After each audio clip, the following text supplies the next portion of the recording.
Window locks not working properly can be a real pain, especially when you want your home to feel safe and secure without any hassle. So first off, check if the lock hardware is damaged or just dirty, because sometimes grime or rust messes things up.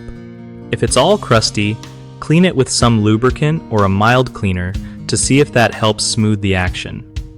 If the lock still feels stiff or won't turn, the mechanism might be out of alignment. You can try loosening the screws a bit, adjusting the lock or latch so they line up perfectly, and then tightening everything back. Sometimes the screws get loose over time, making the lock feel all wobbly or ineffective. If adjusting doesn't do the trick, it might be time to swap out the whole lock with a new one that fits your window type.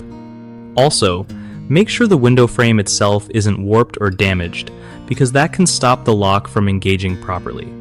Lastly, test the lock a bunch after fixing to make sure it's working smoothly and giving you that peace of mind you want. One of the biggest issues with window locks not working properly is ignoring regular maintenance, which lets dirt and rust build up and cause jams. Fix this by cleaning and lubricating locks often. Another common mistake is trying to force a stuck lock without checking alignment. This can break parts, so instead, loosen screws and realign gently.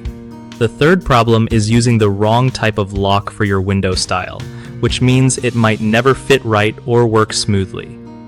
Always pick locks designed for your window type and size for best results. BigHomeProjects.com makes life easier by helping homeowners find trusted local contractors who really know their stuff when it comes to repairs like window locks. It also gives contractors a solid way to connect with folks needing work done, making sure everyone gets matched up right and projects get done without stress.